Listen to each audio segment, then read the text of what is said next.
What is up, guys? In this video, I'm going to go through all of Magnus Carlsen's games from the World Rapid and Blitz.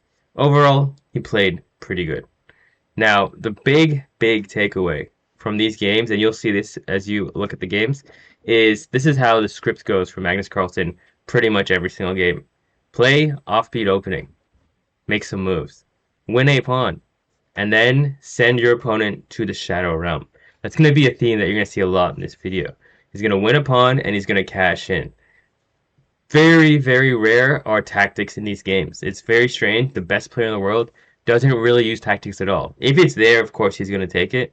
But you'll see the way he wins is, yeah, some kind of positional idea to win a pawn or to have a very two-result position, torture your opponent, and then eventually break him. So without further ado, let's start with round one. Alright, what is up, guys? We're going to start with round one. Magnus is playing Lorenzo Lodici. So he starts out with a normal QGD. Get the computer on. And nothing crazy, just normal moves. Now C5, I think practically against Magnus, is a dangerous move. Because probably you're going to force a lot of things off. And that's basically what happens. So I'm going to go through this part pretty fast. And then here we go. It actually is not even the best move. Actually, you know what's funny? Normally you look at Magnus's games. When he makes some moves, it's not the computer best until you give the computer a couple seconds. Then the computer catches up, and it's like, oh yeah, that is a good idea. Okay, so we're gonna go here, and I think not yet. It's coming soon. So this, and here. This is where we have our Magnus Carlsen moment. Knight takes a7. So, very complicated move. Our knight is under attack, but the bishops are facing off, like this. So, if you take the knight, I take your bishop. So, Lorenzo goes with knight takes, and then here, rook d7. And here, white is officially up a pawn. I think, yeah, he had a slight way to get out of it. Rook a8 is the better move. Take, and then I guess you're going to get your... I don't know, it keeps going with the knight over here. And I will say, like, when you're playing the world champion, you want to, like, most people are trying to avoid these kind of precise variations. And I will probably say, like, if you're going to have a chance, you're going to have to go deep in the waters. Because if you just give him a pawn and play kind of lazy, now he can play lazy and just, I mean, you're going to see him just take his soul. Trade it all off. Boom. Alright, so we got the outside pass pawn. So that's a huge Magnus trademark. Outside pass pawn means I get to have all the fun. And then here, eventually, black actually ends up blundering, I think, the h7 pawn, if I'm correct. Yep, so h7, and you'll see this a lot. Magnus does not get satisfied with just taking one. And he does not also get satisfied with just cavemanning and pushing. He's going to improve his pieces, and if your opponent gives you something else, he's going to just keep taking. In this world, there are givers and takers. Magnus Carlsen is 100% a taker. The guy doesn't give anything. And you'll see, yeah, this is a very common theme. At some point, he doesn't actually promote the pawns, but the writing is on the wall, and you're just like, well, I've seen enough here. So yeah, that's round one. QGD wins upon knight a7 in a little tactical skirmish, and then just proceeds to steal his soul. So let's get on to round two. Alright guys, so this is round two against David Paravyan, who is a very strong grandmaster. I studied him somewhere, some opening. He played a lot of games. Okay, so generally, Magnus will play Sicilian against the lower rated GMs that are 2600, high 25, and he'll play E5 against MVL and the real pro guys. That's what I saw. Alright, so we got Taimanov. I think this is all theory, that's my guess. Because I don't actually play this. And then, I mean, it does look like white has an advantage, plus 0.5. But it also does look like Magnus Carlsen is up a pawn. Now here is the really, I don't know if this is all prep or what. Bishop to 7 check is nice. But the whole idea is he basically loses an exchange with knight d5 and knight b6. But then David doesn't take it. And the claim here is this position is actually slightly better for black, which you would think is kind of nuts with the king on c6 like this. But black basically has enough pawns, and this king is actually it's a bit weaker. There's actually no checks too, is the crazy part. Now if we just make some moves, Yeah, something like queen c8, queen g4, hit e4, and then the king is never safe. So this is why David did not take the exchange. Instead, he went for here. But now, and once again, this kind of is going to be the common theme. If you're going to beat the best, if you're going to beat the world champion, you can't be lazy. You can't kind of take a back step, which is hard to do because sometimes you take a forward step and you get knocked out. But if you just give him what he wants, basically, if Magnus Carlsen feels comfortable, you can basically say goodbye. Okay, so this, and yeah, this is where we see another classic Magnus queen trade. Now, he doesn't trade, so what does Magnus do? He will take the second pawn. This is just like the last game. Take the second pawn is when things really start to get worse. Now, what was the line here? So he's already his only move is e5. Which I guess is a scary move, because you're down a second pawn. Okay, so you have some play because you get... Somehow you get... Yeah, it gets weird. Take out a 7. Rook e8. Okay, and then here you're gonna get this pawn. You have connected pass pawns. If you're gonna get connected pass pawns, yeah, I would assume Magnus is gonna win this. Like connected pass pawns, okay, computer can hold, but it's some crazy defense. Yeah, rook f1 f6, and now these pawns can't move and these rooks can't move. That's the idea here. Nuts, absolutely nuts. To 100% understand why David didn't play that. Problem here is it is just kind of forced mate. So Magnus took a pawn. We got the formula. Took a second pawn. This one he actually checkmated his opponent because his opponent was afraid to go to the endgame, and his king was weak, so he took advantage. So yeah, I mean, we're really reinforcing this trend. And also queen b5 mate, you remember this because you'll see a very similar mate later on against this other kid. So yeah, it's round 2 against David. Let's go on to round 3. All right, so this is round 3 against Iturrizaga. Iturrizaga, I actually played him in Switzerland. He's a really strong GM. Positional, super positional, and he's like a fighter. You can tell just like the way he like carries himself. He has this fighter mentality on and off the board. Okay, so Magnus is white again. So let's go ahead and start. And Iturrizaga plays the Bogo, which I think Magnus plays from both sides. And we start with a kind of a cagey position. Kind of what Magnus is going to go for, I think, is a Maroxy bind. Just some big space advantage and some counterplay. Okay, so here, and yeah, essentially we get a Maroxy. And where does it spice it up? So, okay, so c5. So he could have kept improving. That's what I thought he was going to do. Go with queen d2, rook d1. But he went for c5 immediately, which did seem a little bit kind of early. And then complications. Whoa. Yeah, this is the game. The game he sacks the queen later on. I remember that. But all this... Okay, so essentially, let's just counter real quick. So we had a really wild middle game. What Magnus was in the driver's seat the whole time. And then if we go forward, and here, at the end of the day, what happened? He has an extra pawn. And on top of an extra pawn, his connected pass pawns on a 3-on-2. And this I like a lot, because the 3-on-2 is basically just a 2-on-2. Because these 3 are not going to really get things going. But the connected pass pawns are really strong. A lot of times you will win a piece because of this. Foreshadowing. Yes, you heard that right. Knight e5, take. And Iturrizaga makes a very, I would say, practical choice. And he sacks the piece right here. Bishop takes b5.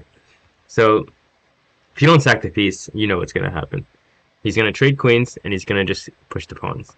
So now this way, especially with the rook versus rook and knight, rook versus rook and knight is a draw. Rook versus rook and bishop is a little bit more complicated. So all that black has to do is trade these 3 pawns for these 2 pawns to see if he can win. And then the problem is he could get mated. And then Iturrizaga actually makes another very interesting choice. He sacks the rook. He sacks the queen so that he can get this 3-on-2 and try to hold this. Now, there's a very famous quote said by Magnus Carlsen himself. There's no such thing as a fortress. Oh my god, h5. h5 would have actually given really good fortress chances, because this is a fortress. Here, and you put your rook on e6, and you can just forever keep moving.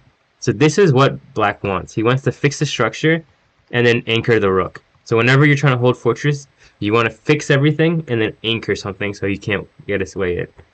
Now here, problem is, White is absolutely free rolling here, and the slight difference in this is he never gets to anchor the rook, and the king becomes very, very active.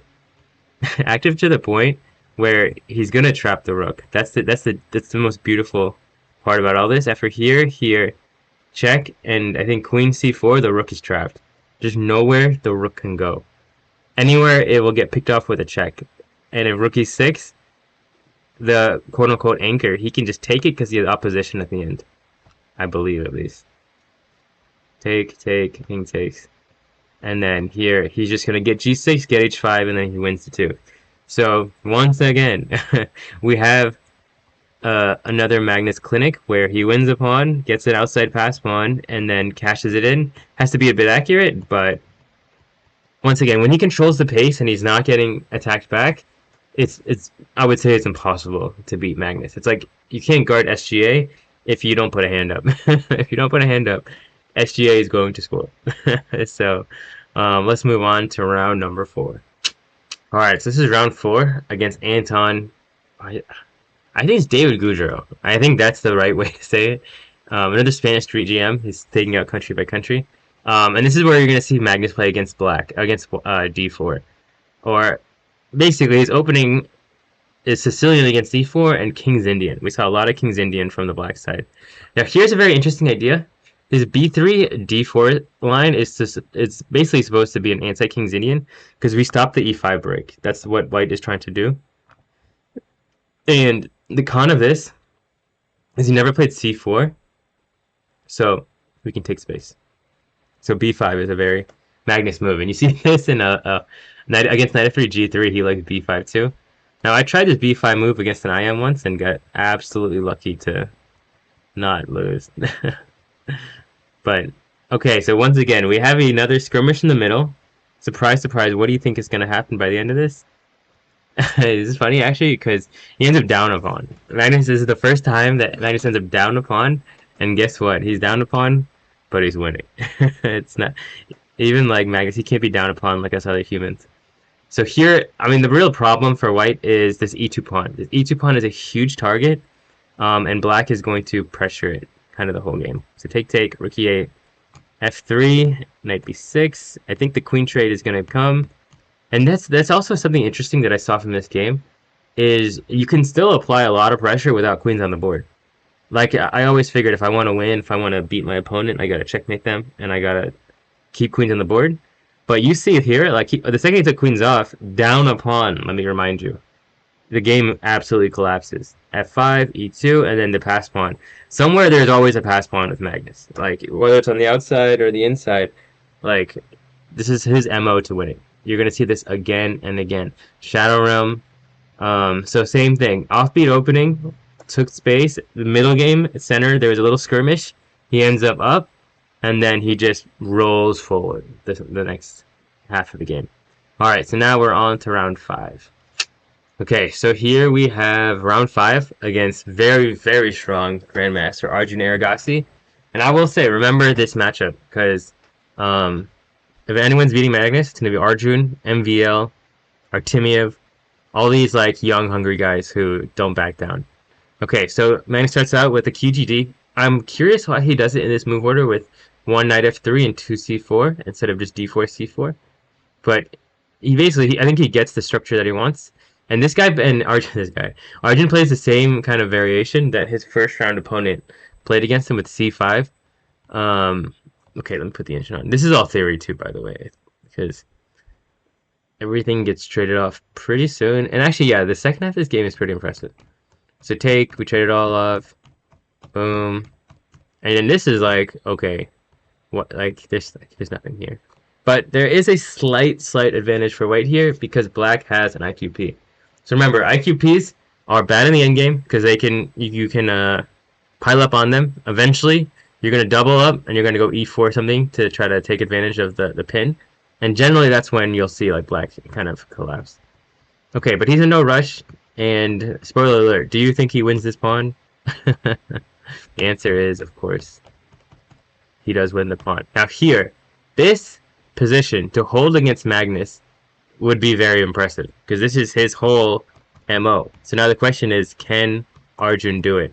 And if he does, how does Arjun do it? Okay, so Magnus is slowly improving, slowly improving. No rush. And here's when he starts going for, alright, I'm going to make some breaks. His idea here is to go king g5, e6, and then to take the g6 pawn. So king g5, rook here, and I think he sacks it. Oh, there's another idea. King h6, king g7. So remember, whenever Magnus is winning in the second half of every endgame, he is invading the position. That is a really, really important idea that you guys want to remember. When you're up, at some point you want to invade the other army. Okay, so he takes f4, and it does look like he's making progress. Like, he takes f7, it's like, oh, free rook, but you can't take it because the queen. So king f8, and then here rook g6. And then this is like, I've always been curious about this. H and f is like it's a very commonly known theoretical draw, but it's also commonly known that it's a hard theoretical draw. Because if you don't do it right, I mean, I have 2 pawns. I can try to promote the f1.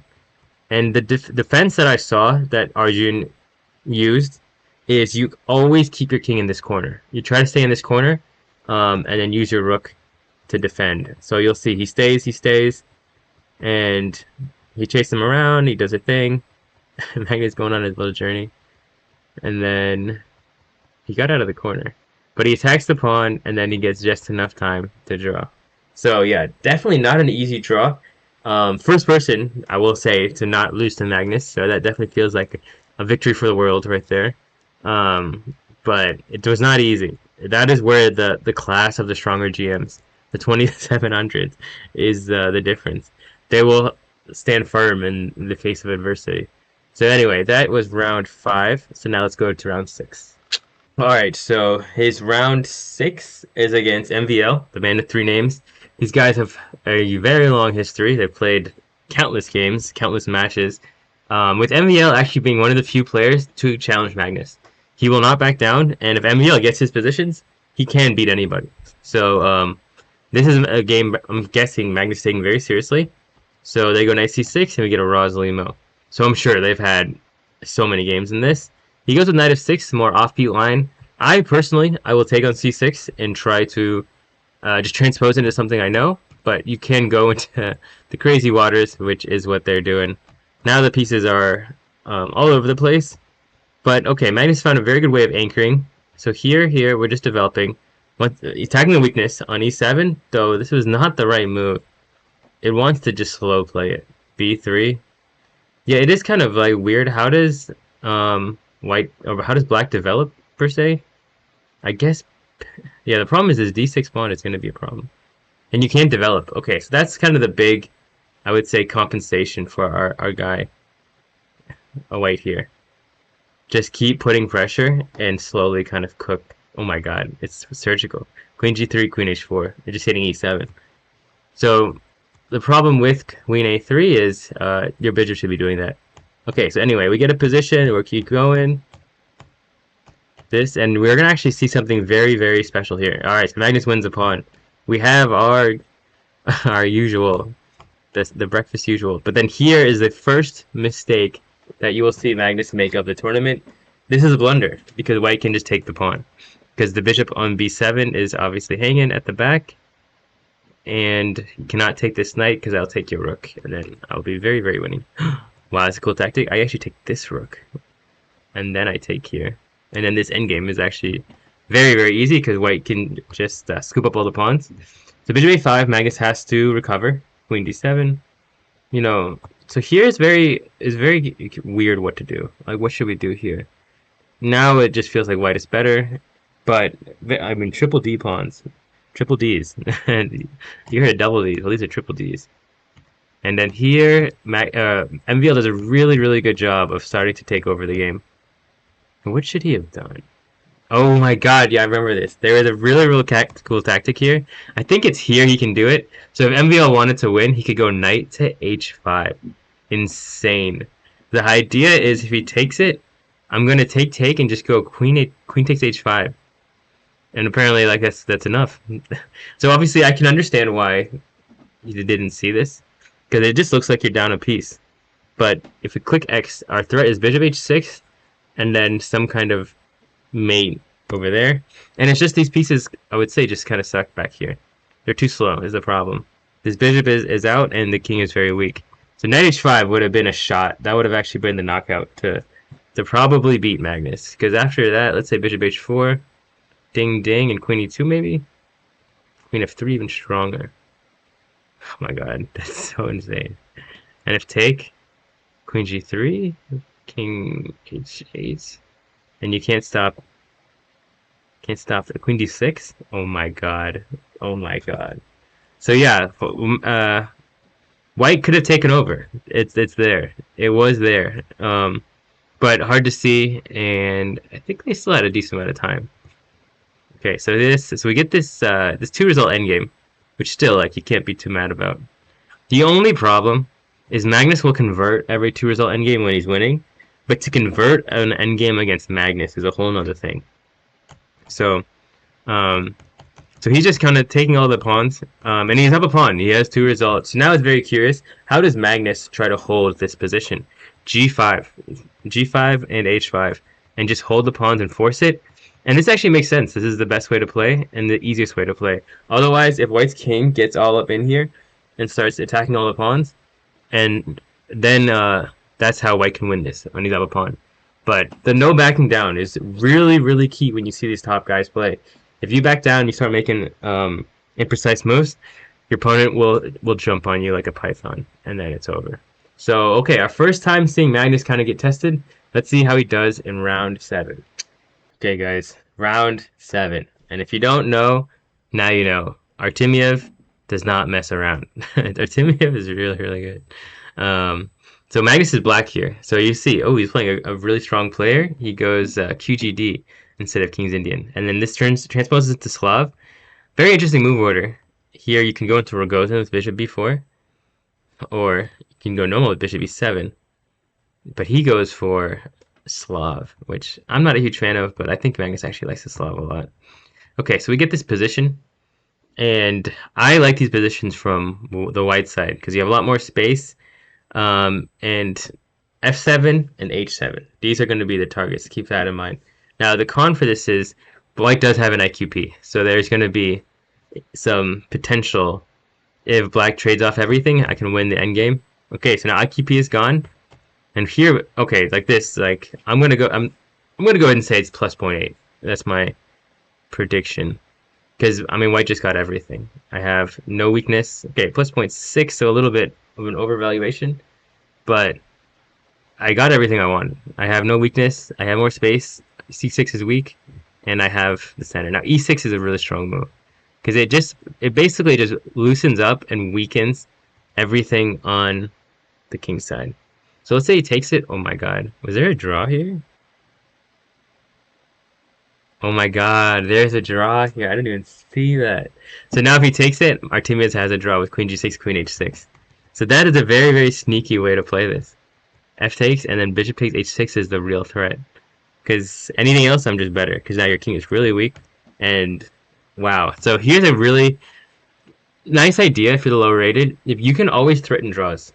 Like, especially if you're much lower, like if you're playing Magnus, or let's say you're playing the Open and you're 2000 or 2100, and you're playing a GM, for example, GMs will, especially this early, will try to avoid draws, and they will take worse positions. So that's what you see Magnus do. So this, and then it gets nasty. Bishop g5, he can't take this, obviously, because the queen is hanging. So we have this pin. And then here, Artemiev does not stop. He kept the idea. He went bishop takes h6. Bishop d6, so if he goes pawn takes, I just go queen g6, king h8, and I can just take this rook. And now I'm up in exchange with a great attack, threatening mate, everything. Everything, life is good. So bishop d6, bishop f7, queen g6, and here's something that's very, very important. Once white is better, and he's playing the world champion, you do not see backwards movement. He will continue to move forward. Rook e1, f4, rook e8, and there's a really cool idea here. Rook f6, rook to d8, exclamation mark. It's not the best move. It's the only move, sorry. And here, bishop g2, I can just go queen takes, and it is all about to end, because now I'm just up everything with mate, and there's no checks. That's the other key.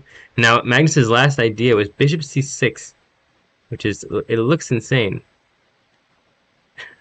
It is insane. Queen e6. Can't block with the queen because this guy goes. Oh, you have to block with the queen. And then I'm going to take queen or king takes. And then take, and take. And then this is torture. So this position Magnus can play. There's always perpetual outs. It's not the end of the world. But once again, these are very hard to see. And I'm sure they didn't have that much time. But yeah, Artemiev, he brought it to Magnus. This is Magnus's first loss of the tournament. I think they interviewed him somewhere like soon. And he was like, I'm just not feeling good today or something. Or maybe it was against the Hobby game. Not sure. But yeah, you got to keep moving forward. And here we learned threatening draws is a very, I would say, cheeky technique you can use against the high-rated players. All right, so we see Magnus' first loss. How does he rebound in round number 8? Okay, guys, so here we have round 8 against Shant Sargsyan, one of the Sargsyan clan. There was a bunch of those guys who are GM. I think there's Haran, Shant, there's a bunch of Sargsyan. There's Anna Sargsyan. But very interesting. After his first loss, Magnus decides to switch and go e4. And here we have a very, very, very slow and dry Italian. Absolutely nothing going on. Magnus got attacked and checkmated for the first time, so you can probably guess he's going to control the pace and really slow it down, avoid all trades. He's got bishops now, so you know he's going the right direction. Okay, let me put the computer on. Yo. I thought Ray was the next game by accident. You'll see Big Ray very soon, don't worry. Okay, so what is this? 0.2, 0.3. Bishop pair, but symmetrical. Yeah, 0.3 seems about right. Now, how do you actually make progress? Take advantage of the pin, try to go rook e1. Yeah, and just take space. You can see this. Like, okay, it's equal, and then guess who moves forward, guess who moves back. It's the patience is the crazy part. The patience is what gets you. Sometimes, and I saw this with a Wonder. I was looking at one of a Wonder Liang's games the other day. You can just make 2 or 3 moves and do nothing, and then wait for your opponent to make a mistake. Like here, he played knight d5, walked himself into the pin, or he played queen e6. That's when it started to go the wrong way. So here, queen e6, and now Magnus can take advantage with all the tempos, and that's what initiated all this. Okay, so queen d1 is a weird move. I guess it's a necessary move. Oh, but he wants queen d4. He's just repeating. Yeah, I mean, you just see the wolves are moving in. That's what you're seeing. That's what it looks like. And surprise, surprise, we're officially up a pawn, and we're officially back to Magnus Carlsen chess. I think it was here. Okay, so this, he's gonna get another one soon. Okay, so he gets this, he gets another, and then he gets another. That is too many. 2 pawns against Magnus Carlsen. That is what Magnus chess is. You win a pawn. He plays the middle game really, really well. He will find a way to make 0 into +1 every single time. And then, alright, once he cashes in, he cashes in. Alright, so next, we're on to round 9 after a bounce back by Magnus Carlsen. Okay, so now we have his game against Big Ray Robson. So he's black, and he elects for QGD again. So something that I've noticed is against these really theoretical, younger, dangerous grandmasters, he's playing more QGD than he is playing King's Indian. Alright, so he does his classic stuff, you know, we're going to trade off everything, life is good. And here we see a lot of maneuvering in the middle game again. And okay, remember this, e2. This is going to be the weakness. This is what he attacks with everything. Boom. Alright, we have one. And then he can just take it. Here we have our tactic of the day. And I think there was no way to really defend it, which was what made it kind of beautiful.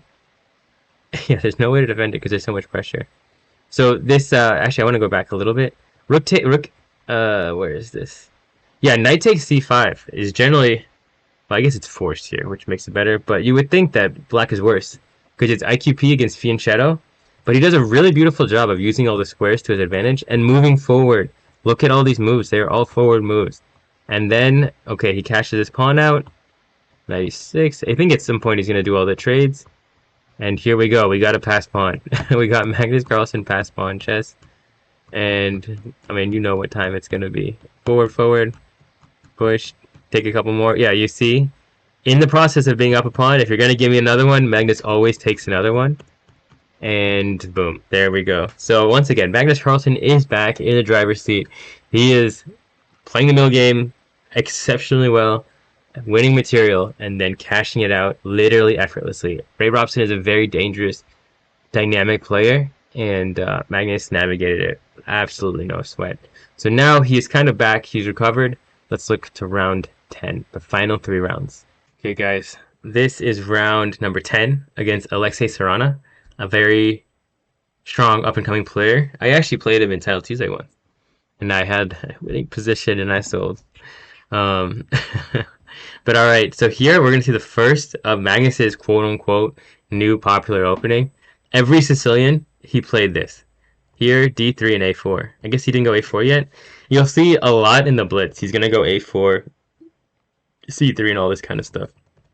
Yeah, like this setup, you see him again and again and again play against the Sicil. Okay, so here, I mean, once again, he's just doing normal stuff, nothing crazy. And then here is the crucial move. So what Black needed to do to basically equalize, or to make it a very not as bad position, is go D takes E4 and basically trade it and make some kind of exchange variation. So instead he goes Queen C7, Rook E1, and here's the big mistake. Now Magnus can go take, and E5. And once he gets the space, good luck, man. That's all I can say. Good luck.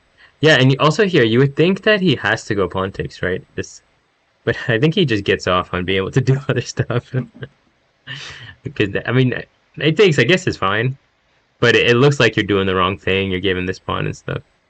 But okay, Magnus being Magnus. And you'll see, like, this is like the common theme of the people who beat Magnus and the people who don't beat Magnus. If you kind of just punching bag turtle up, it's very, very hard. Once again, it's very, very hard not to when you're playing Magnus. Yeah, and here he just like collapses. This is one of those, like, I think mentally he was just like, I'm playing Magnus. And Magnus is like, he's gaining a lot of momentum. He lost Artemiev, drew Arjun, and now he's starting to rattle off some wins. And then opening-wise, I'm sure he wanted some kind of Nightorf. And he didn't get it. He got this grindy, slow position, which is literally totally Magnus' style. So we'll see a lot more of this in the upcoming games, but this opening for Magnus is like really, really hard to deal with because of how equal it is. Alright, guys. Now we have the classic matchup, Magnus Carlsen against Hans Neimann. Now, there's something very interesting about this is, of course, with their prior history, you would think, like, Magnus is coming out here, like, alright, here we're going to beat up Hans. And you would also think Hans is coming out here, like, alright, here I'm going to try to, like, checkmate Magnus. And they play the most slow-paced, like, whatever game ever. There's a fight. I don't know if anyone watches UFC, but Manel Kape versus, dude, this, like, Russian wrestler guy who got cut from the UFC. Like, before the fight, they're all talking. They're all about, like, they're trying to hit each other. They're like, oh, I can't wait to go. I can't wait to go. And then the second the fight starts, they're just staring at each other. For 15 minutes, they just stare at each other. That's what this kind of felt like. You would think with all the animosity and everything, we would get, like, this heated, like, crazy game. Like, Hans plays Sicilian Nightorf, or he plays Perk Dragon, or something like that to try to get the win. But no, both of them, as we kind of think about it, are both very positional, kind of slow-paced players. That's kind of the truth. Sometimes games get a little bit crazy, but that's not the majority. Okay, so here, and I don't know how much of this is all theory. Can't imagine. Actually, I can imagine any amount could be theory. But alright, so now here we have a classic Magnus position. Can he take this pawn? It's got to be the question. I'm going to guess no, because rook d1. Yeah, so rook here, I forgot. No, there's like 92 check. But alright, the other rook, and I'll just win this. So c5, I think I just take it. Yeah, and then I should end up winning at the end. So this is like, I would say kind of a nightmare against Magnus, because you have two weaknesses. A big chance of a 2-on-1 on the outside. And let's see if Hans can navigate. So no. So I mean, he kind of navigates, but we get the classic outside pass pawn. How many times? How many times are we going to see that? Here, and then Magnus is just taking care of business right now. Nothing crazy. Nothing crazy. And I think he probably already knew here that this is winning. And Han's one. I think this is one last good technique. Is you go G3 and you anchor your rook on F4. That way you never have to worry about this pawn, and you can do a lot from over here because you can stop checks at some point. Spoiler alert. And basically we build a bridge, and the finish would have been here, here, and the rook on F4 finally comes in play because you can block with rook B4. So yeah, like really good psychological lesson there. Like if you really want to beat someone, if you're trying to, like, there's a lot of animosity or a lot of emotion, the professional way, or at least the way Magnus did it, is he played his game. He gave his opponent kind of no hope, found a weakness, found true result, and then he kind of just suffocated him. So yeah, that's how you do it, boys. When you play the higher level, you stay machine. You stay cool, calm, collected. Alright, so we got, I think, 2 more games after this, then we will conclude the Magnus Carlsen Rapid World Championship run. Okay, guys, round number 12. The second to last round. He's playing Yagiz Erdogmus. All I know is this kid is supposed to be really good. He's like, I don't know, he's supposed to be super young, like 12 or something, and he's already playing Magnus. Did I have it? Okay, anyway. So Magnus decides to go with Roy Lopez. The reason I think this is a good choice for him is because he has literally so many games in this. He can go with infinite move orders, though this is one of his favorites. I've seen him play this before, this knight b8 idea. Let me get God on the line real quick. Okay, so knight d7. This is all, I would say, very normal. And we're already seeing it. He's going to assault the queen side and try to make a pawn. Try to get a pawn there. So this is actually a really cool idea. The second we get this transition, right? The second he goes c4, you see the whole game revolves around him controlling the d4 square and the c5 square. So take, you're going to see all the maneuvering.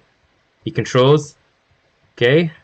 And then, okay, we have our first pawn drop. Now, I'm not exactly sure why he did this. I actually remember sitting here trying to think about it. Time pressure is probably one, but I wasn't sure, what does he move? Yeah, it's very hard for white to move here. Black has done a really good job of controlling every square / outpost, and white gets like a little bit of counterplay, but against Magnus, come on, man.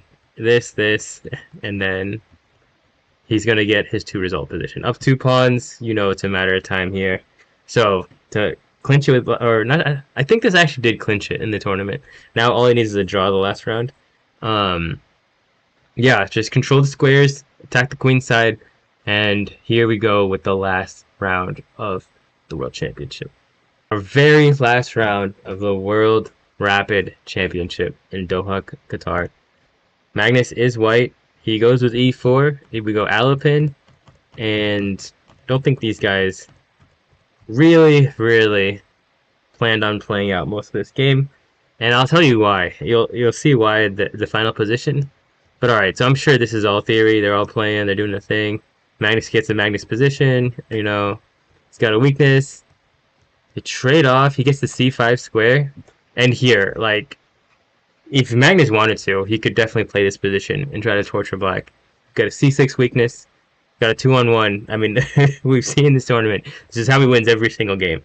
But as we all also know, Giri's a very solid player, and I'm pretty sure that a draw clinched the tournament for him at this junction in the tournament. So he went and took it. So yeah, to wrap this up, we definitely saw common themes with Magnus games.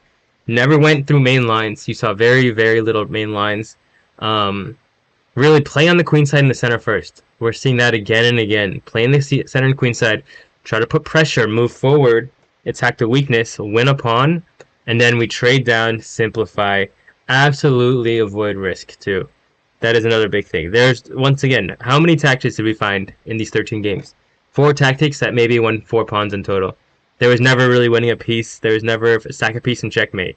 There was the gradual, methodical, boa constrictor Karpov chess, where he just cleanly took the soul and sent these boys to the Shadow Realm. So that's it for this tournament. Hope you guys enjoyed the video. If you have any comments, please like and subscribe. It's my first time doing this. Probably going to do a lot more.